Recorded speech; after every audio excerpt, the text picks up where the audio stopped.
bara dhumaa yookaan mootummaa Waaqayyoo. Bara dhumaa yookaan mootummaa Waaqayyoo isa jedhu baranna.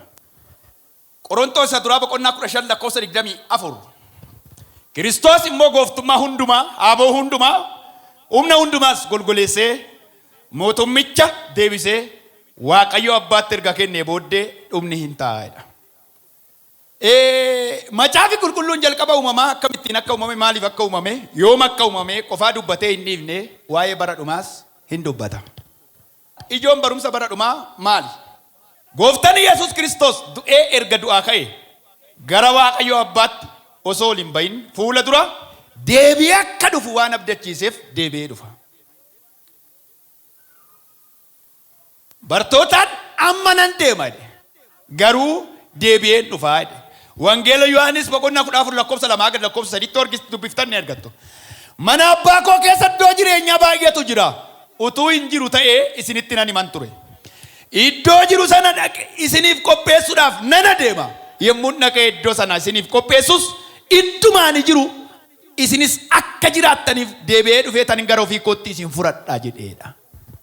Yesuus Kiristoos gara mirga abbaa isaatti ulfinaan ol ba'eera. Nu fudhachuudhaaf immoo deebi'ee dhufa. Waldaa Waaqayyoo keessa teessanii mootummaa Waaqayyoo harka keessan keessa kan hin jirre na dhaggeeffadhaa. Mootummaa Waaqayyoo galuuf hirkateenyaa miti warreen jettan na dhaggeeffadhaa. Har'umaan harka keessan keessa galfachuu shaakalaa. Yesuus ol ba'e ulfinaan immoo deebi'ee dhufa. Ergamaan dhaabbatanii otoo isa laalanuu harkinni dachee kun otoo gadi san qabiin kutee isaan biraa sokke. Biyyi hundumtuu otoo ilaaluu duumessaan marfamee, ulfina isaatiin marfamee, ergamoota isaatiin marfamee deebi'ee dhufa. Garuu nu furachuu dhufa gooftaan. Na dhugaartu. Laata mootummaa Waaqayyoo harka keessaa kan galfate. Ayyaanni isiniif haa baay'atu. Amma nan adeemaa. Deebi'ees isin bira nan dhufa. Akkan isiniin jedhe dhageessaniittu.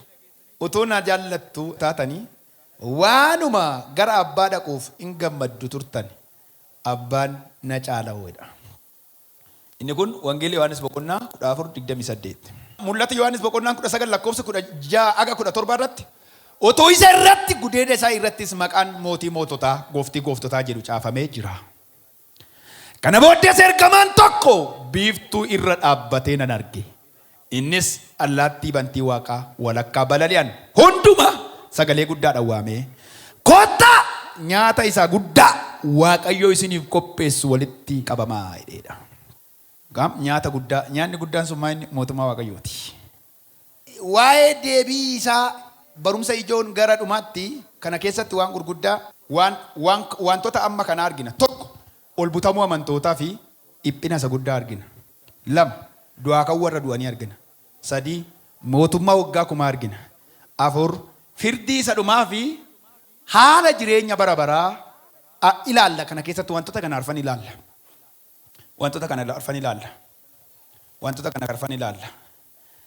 Akkaataa deebi'ee dhufu Yesuus Kiristoos. Gooftaan keenya Yesuus Kiristoos erga du'ee du'aa ka'ee booddee gara mirga Waaqayyoo abbaa kan taa'e dhagna du'aa ka'uutiin deebi'ee dhufa. Badambisimuun. Yesuus du'aa ka'eera. Dhagna du'aa ka'uun inni jennu kuni dhagna isa kabi. Dhagna du'aa ka'uu jechuun lammaffaa deebi'ee kan hin duune, lammaffaa deebi'ee kan hin tortorre, lammaffaa deebi'ee humna du'aan hin qabamne. Humna du'aa ka'uu jechuun kasi. Humna du'aa ka'uutiin deebi'ee dhufa. Yesuus immoo wangeelli Maarqos boqonnaan 14 lakkoofsa 62. Ani isa ilmi namaa mirga isaa aangoo qabeessa taa'ee duumessoota Waaqa keessas utuu dhufu arguuf jirtu jedhe. Ani isa ilmi namaa mirga isaa aangoo qabeessa taa'ee duumessoota Waaqa keessas utuu dhufu arguuf jirtu. Inni eenyu? Yesuus. Yesuus dhokatee dhufa miti, gaafa dhufu mul'atatti dhufa. Otoo ijji namaa ilaalu mul'inatti dhufa. Ilmi namaa humnaaf ulfina guddaadhaan duumessaa keessa utuu dhufu in arguudha. Luqaas boqonnaa 21 lakkoofsa 27. Ulfina guddaadhaan duumessa keessa dhufa Yesuus. Otoo dhufu akkamittiin ilaalla Yesuus gaafatan. Otuma nuti ilaallu samii kana keessa qaxxaamure ulfina isaatiin, waaqummaa isaatiin, ayyaana isaatiin, simboodhaan dhufa. Nama bukkee keessa hin jiru qaba. Jireenya biyya lafaa ishii waraansaaf dhukkubbii qabdu kana takka guuttee takka ishii irrattu kana ishii irra jakee hin kaayin. Yesuus irra jakee kaawwadhu. Abbaan keedhaani si furachuuf hin dhufadhaani. Kanaaf hojii ergamoota boqonnaa tokko lakkoofsa 11 irratti akka jira. Isin yaa namoota Galiilaa maaliif dhaabbattanii Waaqa keessa ilaalaa jirtu? Yesuus inni isin biraa gara Waaqatti ol fudhatame kun akkuma amma gara Waaqaa dhaqu isa argitan kanatti immoo deebi'ee dhufa. Maal godha? Ilaalanii gaafa Yesuus du'ee du'aa ka'ee guyyaa 40 ture gaara ejersaa gubbaarratti gaggeessa wayii ta'ee shinyiiti isa jedhamu jechuudha. Ta'ee Yesuus biraa butamee nam bartoonni ilaalanii tumaafanii cisanii fajjechanii. Waan biraatti ce'uu dadhaban, lallaba biraatti ce'uu dadhaban. Sila maal gochuun isaanirra jiraata? Yesuus deemeera deebi'ee dhufa jedhanii lallabuu qabu ture. Garuu isaan iji isaanii fajajaatu maafe. Masiin keenya deemeera dhane. Achumaan ergamoonni lama samii keessaa ija jarreenii iddootti deebisuudhaaf ergamanii dhufan. Ijaan oonnaan hojii biraatti darbaa. Inni otoo masiin argitan asii ol butame kun samii keessa dhaqe kun otuma ilaalamu hin dhufa warra isaa amanataniif. Na dhugaartu. Gaaf sana nuti amma qilleensa kanarra daqiiqaa tokkoof utaallee turuu nan eenyu baasoo. Gaaf sana harkin dachee otoo nuun qabin libsuu ijaatti foon keenya jijjiirame. Na dhugaartaa dhoko. Ani waan lafarraa kana waan barbaadde iyyuu dhabi isa garuu nabi. Waan sitti mootummaa isaan nabi. Lafarratti ilaa dhaggeeffadhu. Manam jiraatte jireenya Daawit gaa'ee waa'ee umurii gaafa kaasu na dhugaa mataan cabina waan biyya lafaa kanaaf. Ilaa yoo baay'ateedha matsaafi qulqulluun umuriin namaa 70-80 inni sanaa olii immoo dadhabbii qabadha. Miriam jedha homaa gatiin qabadha. Ilaa kanaafuu sittan hima hin dhabin isa. Jireenyicha sin dhoowwate Waaqayyo. Mee Waaqayyo sin gaafadha. Mee warri mootummaa Waaqayyoo dhabuun barbaanne. Dhabuun barbaaddanii. Yesuus otoo warra dhufe ergixanyaadha sin. Jirtu eeggachaa jirtu. Yesuus mootummaa Waaqayyoo hawwiin keessa nama mootummaa Waaqayyooti. Sana isinii fadhiisa. Abbaa ergaa birootaa 9:28 akkasuma Kiristoos inni cubbuu namoota baay'ee baachuudhaaf al tokko aarsaa ta'edha. Aarsaa ta'ee dhiyeeffamedha.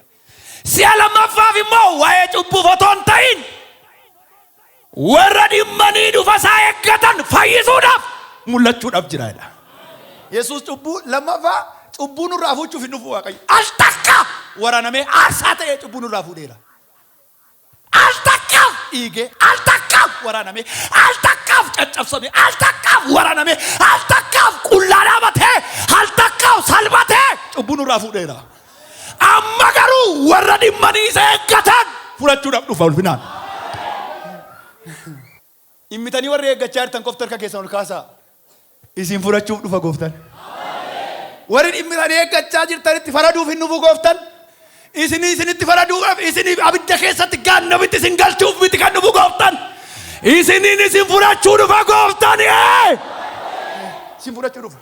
Kanaafuu warra dhimmitanii isa eeggachaa jirtan fayyisuudhaaf dhufa malee, fudhachuudhaaf dhufa malee, boqochiisuudhaaf dhufa malee itti faraduuf hin dhufedha. Ergaan Ibrootaa 9:28. 9:28. Deebee dhufuun gooftaa Yesuus Kiristoos abdii keenya isa eebbifamaadha. Tiitoos boqonnaa 2:13. Deebee dhufuun isaa kun dubbii dhugaadha. Deebee dhufuun Yesuus Kiristoos kun dubbii dhugaadha. Kana jala muraa eega. Dubbii akkamiiti? Nama okkee keessa hin jiru qaba. Deebee dhufuun gooftaa Yesuus Kiristoos kun jedha. Dubbii dhugaadhaan. Waa'ee jalqaba dhufaatii Kiristoos kakuu moofaa keessatti akkuma raajame raawwatameera. Inni lammaffaan haalli dhufaatii isaa dhoksaatti dhufuu isaadha. Yesuus dhoksaatti gaafa dhufu gooftaa Yesuus Kiristoos mirga abbaa isaa biraa gara biyya lafaa yommuu dhufu amantoonni Yesuusin qilleensa irratti simachuuf gara isaatti ol butamuudhaan kan isa wajjin wal arganidha. Inni kun yeroo dhoksaatti ta'a. Dhufaatiin tokko yeroo Yesuus dhoksaa irratti dhufu isa jalqabaa amantoonni biyya lafaa kana irratti qorumsa guddaa ta'a yeroo san. Biyya lafaa irratti qorumsa guddaa yeroo ta'u san amantoonni wayyaa isaanii gatanii libsuu ijaatti qilleensa kana irratti jijjiiramanii Yesuus wajjin samii kana irra waggaa 7 tiraansiit godha. Waggaa meeqa?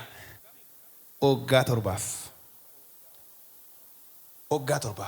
Maal jedha Tasalonqeessa duraa 4:15-16 irratti nuyi amma dubbii gooftaa keenya waan arganne isinitti himuudhaaf jenna. Ni warri gaafa gooftaan deebi'ee dhufu utuu hin du'in jirruudha. Badamni simuun gaafa Yesuus deebi'ee dhufu warri otoo hin du'in warri lubbuuf jirru jechuudha. Warri lubbuudhaan jirru warri Yesuus gaafa Yesuus deebi'ee dhufu otoo hin du'in warri jiran warra obbaafatan dura hin buunu. Kana jechuun warri lubbuudhaan jira yeroo sana warra obbaafatan Abeel irraa kaasee qajeelota hamma hammaatti jiran qulqulloota Yesuus Kiristoos amananii jiran isaan duran buunu nuti. Isaan nu dursa jechuudha. Qulqulloonni warra du'aa ka'u jechuudha. Warri du'aa ka'anii Yesuus Kiristoos samii irratti wal argu. Nuti isaan booddeedha kan warri lubbuudhaan jirru isaan booddee buunaa jechuudha. Sagalee guddisee nama abboomu sagalee hangafa ergamootaa hin dhaga'ama. Malakanni Waaqayyoo sin afuufama. Kana hundumaa wajjin gooftaan Waaqa irraa gadi hin bu'a. Warri Kiristoositti amananii dura du'aa kaafamuudha. Badhaadhi simuun akka isin galuuf. Fakkeenyaaf anarra yoon du'e Yesuusin otoo amanuu, Yesuusin otoo waaqessuu, Yesuusin otoo tajaajiluu yoon du'e. Gaafa Yesuus dhufu warri lubbuudhaan jiran nan dursanii jechuudha. Natu dura ka'ee gooftaa arga. Qajeelota du'antu dursee gooftaa arga. Isaan Yesuus Kiristoos samii kana irratti simatu. Nuti itti aanneetu jechuudha. Itti aanneedhaan. Haali dhoksaatti dhufuu isaa akkamittiin? Haali dhoksaatti dhufuu isaa tokko dhiyootti yookaan dafee ta'uu danda'an beekna. Dhiyootti ta'uu danda'a, bor ta'uu danda'a, iftaan ta'uu danda'a. Yeroo hundumaa macaafi qulqulluun maal jedha? Qophaa'a maal godhaadha? Eeggadhaadha. Kanaafuu maal jedha macaafi? Macaafi maal jedha? Namni dubbii macaafa kana keessatti raajii dubbatame kan eegu akkam haa gammadu. Mul'ata Yohaanis boqonnaa 22 lakkoofsa 7-12. Inni lammaffaan akka hattuutti dhufa. Amala hattuu warri beektan erga keessa ol kaasa. Amala hattuu warri beektan. Beeksistee dhufti hattuun. Yeroo kam dhufti? Dingata. Erga namni rafee. Erga namni ciise. Erga namni ka'ee isheetti dammaquu hin dandeenye akka tasaa dingata dhufti. Kanaafuu maal jedha Tasalonqeessa duraa 5:2 irratti gooftaan akka hattuun halkan dhuftutti akka dhufu isin iyyuu bayeessa gootanii hin beektudha. Akka hattuun halkan dhokattee dhuftutti Yesuus akkasitti dhufaadha. Kanaafuu nama bukkee keessa jiru qabe qophaa'e guyyichi osii darbe rakkisaadha dhaani. Qalbii jijjiirrattee kadhanni keessaa sin baasu abidda san har'a qophaa'uu si barbaachisa. Har'a qophaa'uu si barbaachisa. Yaa Waaqayyo harkana qabiin hin jiru gaafsan. Har'a qophaa'uu si barbaachisa. Mul'ata Yohaanis boqonnaa 16 lakkoofsa 15. Sagaleen tokko kunooni akka hattuun dhufutti nan dhufa. Namni dammaqu namni qullaa isaa adeeme saalli isaa bakkeetti akka hin mul'annetti uffata isaa eeggatu haa gammaduudha. Inni sadaffaan yeroo itti hin yaadamnetti akka tasaa dhufa. Dingata Yesuusin dhufa jettee yeroo itti hin yaadnetti. Maatewos boqonnaa 24 lakkoofsa 44. Kanaaf isinis immoo qophaa'oo ta'aa. Ilmi namaa yeroon isin quba hin qabnetti hin dhufaa. Yeroo akkamitti? Yeroo kamitti? Yeroo isin quba hin qabnetti dhufaa. Sababa dhoksaatti dhufuu isaa maaliif dhoksaatti dhufa gooftaan? Badamni simuun kana dhaggeeffadha. Maaliif dhoksaatti dhufa gooftaan? Amantoota isaa fudhachuudhaaf dhufa. Akka jedhu wangeela Yohaanis boqonnaa 14 lakkoofsa 2-3 mana abbaa koo keessa iddoo jireenyaa baay'eetu jira. Utuu hin jiru ta'e isinitti himaa ture. Iddoo sana isiniif na qopheessuu nan deema. Iddichatti nu galchuudhaaf dhufa gooftaan. biyya nuu qophaa'etti, lafa nuu qophaa'etti, iddoo nuu qophaa'etti, ulfina nuu qophaa'etti nu fudhachuudhaaf dhufa gooftaan. Gammadaa. Inni lammaffaan maaliif dhoosaatti dhufa? Warri obbaafatan amantoonni du'aa ka'uu akka argatanii dhufa. Warri obbaafatan yoo du'e hoo jechuu dandeessu. Gaafsan isaan du'aa ka'uu akka argatu. Foon haaraa uffatanii lafaa ka'u, lafatti du'anii ka'u. Maal jedhaa? Qorontoos duraa 15:23. Kun hundinuu akka ture isaaf qophaa'etti hin ta'a. Kiristoos jalqaba ka'ee jiraataa akkuma ta'e.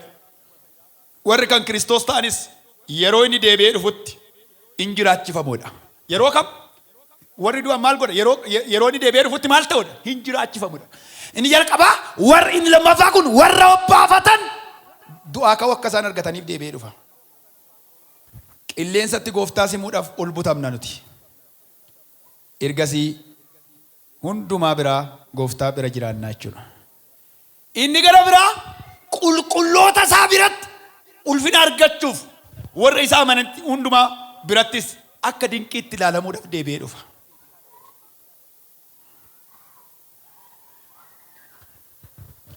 Tasalonqeessa duraa 1:10.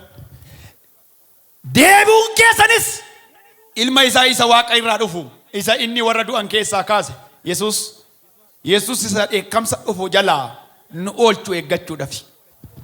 Maqaa dheekkamsa dhufu jalaa nu oolchuudhaaf dhufa. Haleluuyaa. Inni gara biraa amantoota dhiphina isa guddaa jalaa oolchuudhaaf dhufa. Dhiphina nutti fiduuf otoo hin ta'in dhiphina isa guddaa jalaa nu oolchuudhaaf dhufa. Waggoota 7 san keessaa waggoota 7 sila isiniin jedhe keessaa waggoonni 3 fi 6 waggoonni seexanni biyya lafaa kanarratti bitu humnaan seexanni yeroo biyya lafaa kanarratti bahee mul'atu. Waggoota warra Yesuusitti amananiif waggoota hin tolle. Ergamichi seexanaa sun mallattoo 666 qabatee ati kan kooti moo kan koo miti siin jedha. Kan kee miti yoo jetteen morma sirraa kutee kan kooti yoo jetteen moo mallattoo isaa sirra godhatee sokka. Waggaa 3 fi 6. Akka barbaade mootummaan kansaati. Akka barbaade kan fedhe ajjeesee kan fedhe jiraachisa. Yeroo sanatti garuu amantoonni dhiphinicha hin argu moo hin argan ijoo. Nuti hin arginaa. Yesuusitti amannee warri jirru hin arginaa dhiphinicha hin arginu. Maal taana? Hin butamna. Dhiphinicha jalaa nuti eessa turra? Samii kanarra turra jechuudha. Mul'ata Yohaannis 9:10. Ati dubbii gosa obsaan danda'u sirraa barbaadu waan eegdeef. Maal waan eegdeef?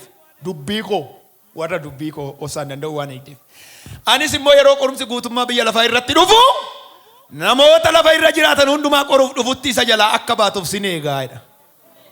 Namoonni yeroo baay'ee barumsa kana kutaa kana yeroo dubbisan qorumsuma ishee har'aa se'anii biyya lafaa irratti nama mudatu se'anii ameen jedhanii lallabata godhanii lallabu. Kutaan kun garuu waa'ee mootummaa Waaqayyooti. Dhufaatii ilma Waaqayyoo Yesuus Kiristoos yeroo dhufu qorumsa guddaa isa biyya lafaa irratti ta'uuf jiru san isa seexanni akka barbaade ilmaan namaa dabarsee du'atti kennu san isa jalaa oolla.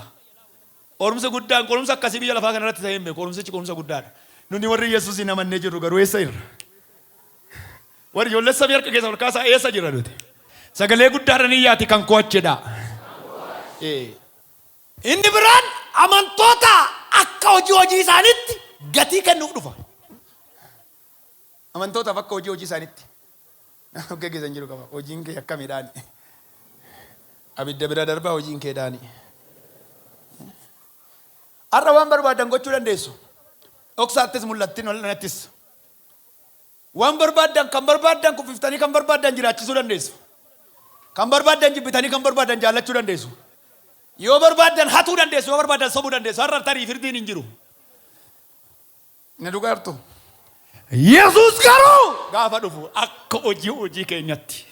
Waan har'a gochaa jirtuuf takka takkaan Yesuus gatii sii fidee dhufaa jira. Gaarii yoo goote gaarii, hamaa yoo goote hamaa. Qorontoos duraa 4:5. Kanaaf yeroo otoon hin ga'iin gooftaan otoon dhufin isin hin faradinaa. Otoo Yesuus hin dhufin otoo yeroon hin ga'iin walitti farannee wal fixneerra nuti.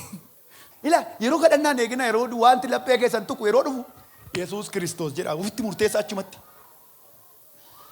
Waamme yeroo noton inoto gooftan nufi waamme walitti farannee wal miine nuti. Dhugaa Waaqayyoo isinitti hima. Obboleessa keenyatti haadhoo keenyatti waamme qafaranne. Firdiirra olla miti nuti maal iddoo ollutti iddoo hojii keenyatti waldaatti. Asuma gaafa gadi baane waa hedduu baranna. Innoo waan dukkana keessa dhokatee jiru ifatti. Yaada garaa namaa bakkeetti hin baasa. Gaafas adduma addaan Waaqayyo biraa galata argachuudhaaf jiruudha. Gatii hojii isaanii argachuuf jiruudha. Inni lamaffaan 5:10 immoo akka jedha. Namni adduma addaan dhagna isaa kanatti utuu jiru gaaris ta'e hamaa akkuma hojjetetti waan isaaf ta'u akka argatuuf nu hundumti keenya barcuma firdii Kiristoos duratti dhiyaachuudhaaf jirraayidha. Barcuma maaliif hunduratti? Hamaas hojjedhu gaaris ta'u hojjedhu. Garuu maal beekuu qabda? Barcuma firdii Kiristoos hunduratti dhiyaachuudhaaf jirta. Galmaa jira. Ookee keessa jiru itti garagara. Galmaa jira wanta ati gochaa jirtu wanta ati jechaa jirtu sun jedhaan. Galmaa jira. Galmaa jira. Mul'inatti deebi'ee dhufuusa. Mul'inatti deebi'ee dhufuu Yesuus. Haalli dhufaatii isaatii mul'ina kana keessatti. Mul'inatti Yesuus bifa lamaan dhufa inni. Tokko maalitti inni? Dhoksaatti. Inni lamaffaanoo mul'inatti dhufa. Isa mul'inatti dhufu kana akkamittiin dhufa? Haalli dhufaatii isaa akkami? Osoo ijaan ilaallu hin dhokatin dhufa. Xiqqaanis guddaanis beekanis wallaalanis hundi nama otoo ijaan ilaalu maal ta'a? Dhufa. Zakkaariyaas 12:10. Ani hafuura araaraa fi hafuura kadhataa mana Daawitii fi warra Yerusaalem keessa jiraatan irratti nan dhangalaasa. Isaanis isa waraanan sanaan in ilaalu. Akka nama mucaa tokkichaaf boo'u ittiin boo'u. Akka nama du'a ilma hangafaatiif baay'isee gadduutti sin gadduudha.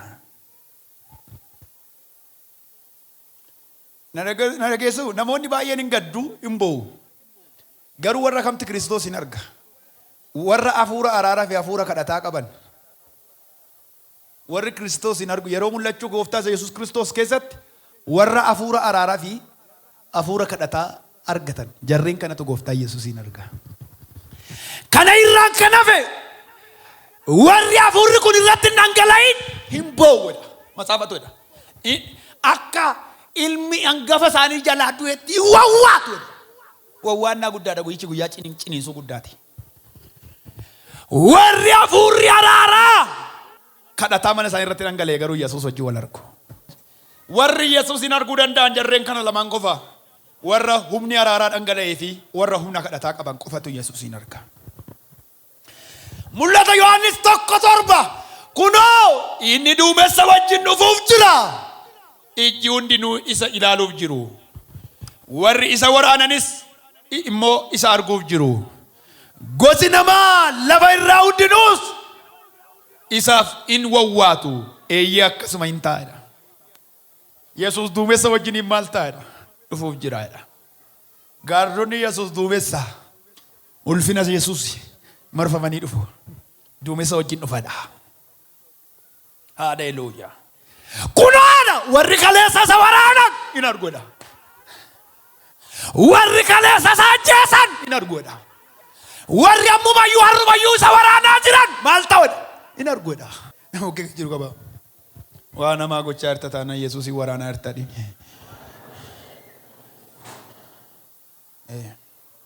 Inni lammaffaan Yesuus akkamittiin dhufa? Duumessaan dhufa. Wangeela Maatewos 24:23. Yemmus milikinni ilma namaa Waaqa irratti mul'ata. Yeroo sanatti sabni biyya lafaa hundinuu boo'uuf jiru. Ilmi namaa immoo duumessota Waaqa irraa humnaa fi ulfina guddaadhaan dhufuuf jira. Duumessota Waaqa irraa irraan dhufuuf jiraadha. Duumessaan dhufa. Ulfinaan dhufa. Inni sadaffaa ulfina baay'ee fi humna isaatiin dhufa. Ulfina baay'ee fi humna isaatiin dhufa. Ila badamisi munya kana duukaa dubbisaa. Wangeela Maatewos 25:30 hindaloo baadiyyaas. Kana haleluuyaa kan nu jechisiisu qabu ila. Waa'ee mootummaa Waaqayyoo gaafa nutti lallabamu. Ulfina baay'ee fi humna isaatiin dhufa. Akka jedha lanan dubbisa. Hojjetaa isa waa'ee hin baafne kana dukkaana alatti darbadhaa. Achitti namoonni hin boo'u. Ilkaanis hin qaruu jedhe. Hojjetaa isa kam? Isa dhimma hin baafne jedha. Inni dhimma hin baafne isatti alatti baasaa darbadhaa. Dukkaana kanaan alatti mana kanaan alatti baasaa darbadhaa. Achitti maal ta'u? Iddoo namoonni ilkaan qaranitti, iddoo namoonni boo'anitti darbadhaa. Hojjetaa isa kam? Isa dhibaa. Hojjetaa isa kam? Isa Waaqayyoon hin sodaanne. Hojjetaa isa kam? Isa Waaqayyoon hin safeeffanne san baasaa. Yesuus immoo ilma namaa ulfina isaatiin ergamoota Waaqayyoos hundinuu isa wajjin hin dhufu. Ulfina isaatiin ergamoonni Waaqayyoo isa wajjin dhufu. Yommus inni teessoo ulfina isaatii irraa hin taa'a. Yommus namoonni biyya lafaa hundinuu fuula isaa duratti walitti hin qabamu. Tiksee hoolotaa, ri'ootaa gargar foowweedha. Hoolonni fi ri'ootni maal ta'uudha? Hoolonni isaan kami? Kottu barsiise. Hoolonni eenyu?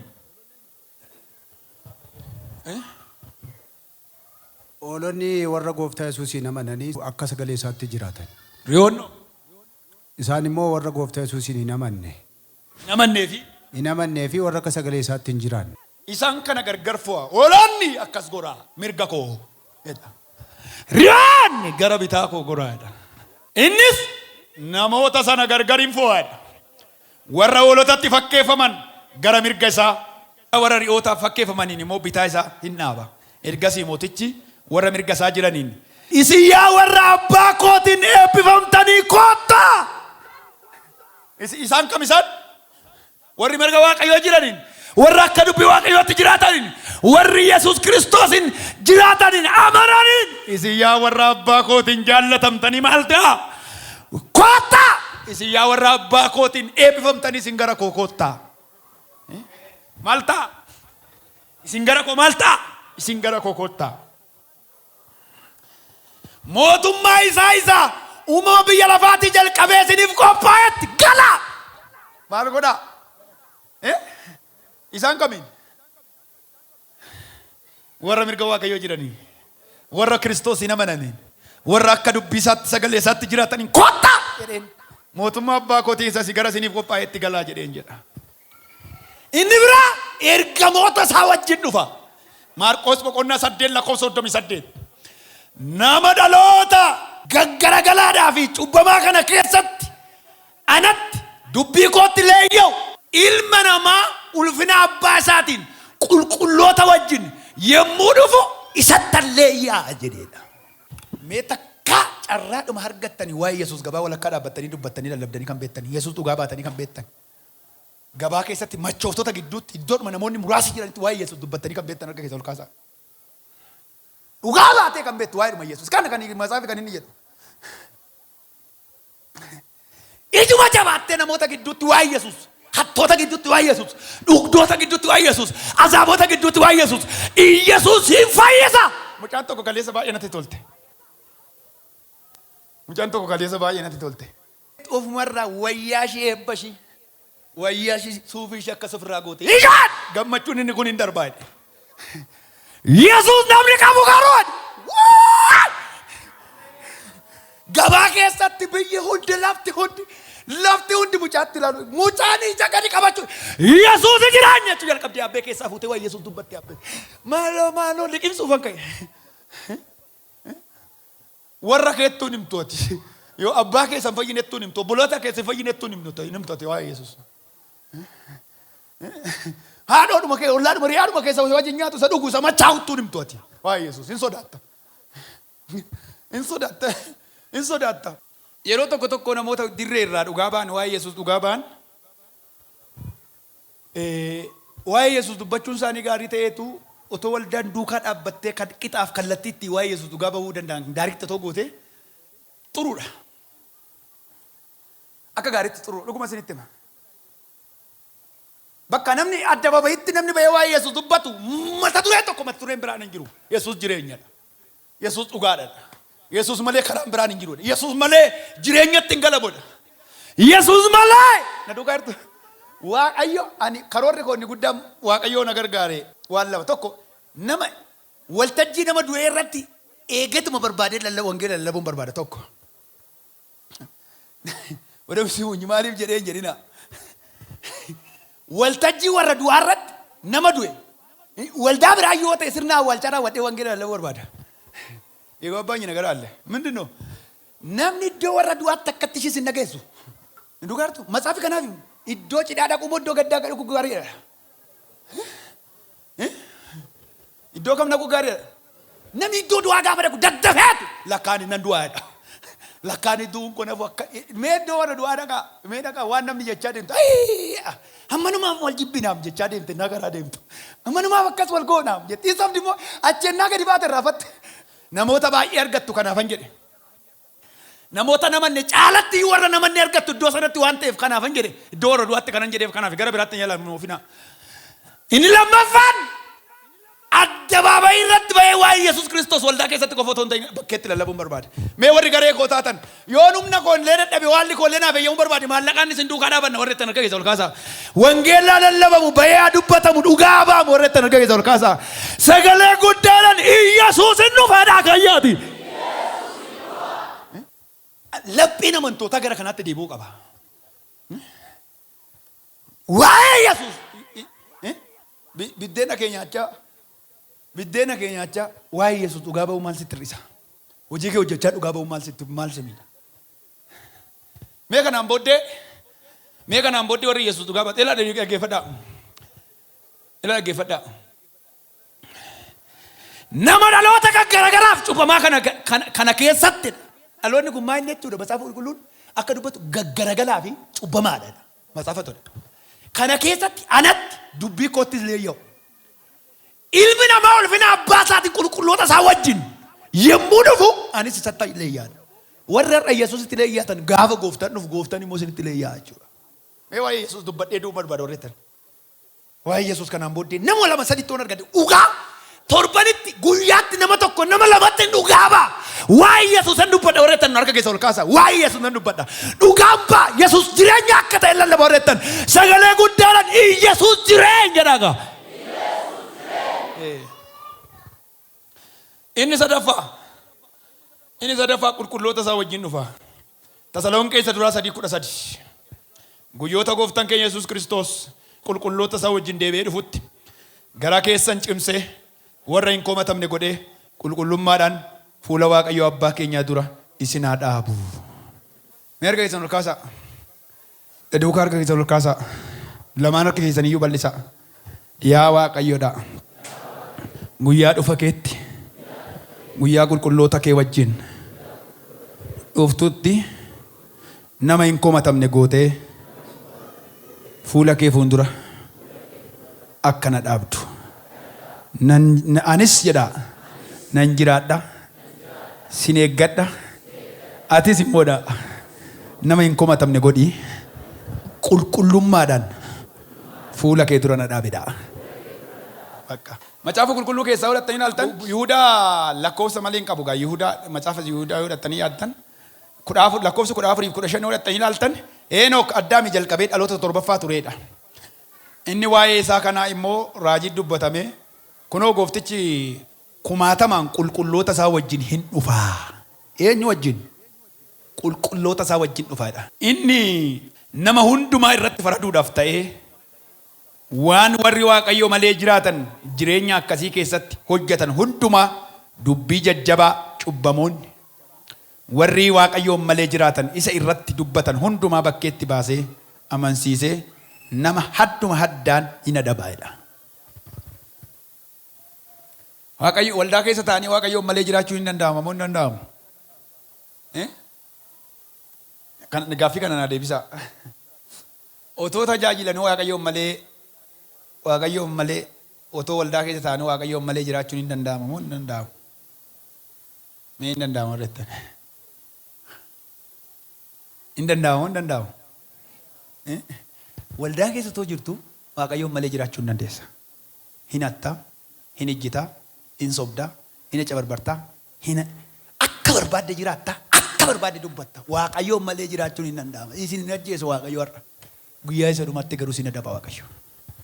Sababi mul'inatti deebi'ee dhufuusaa maaliif?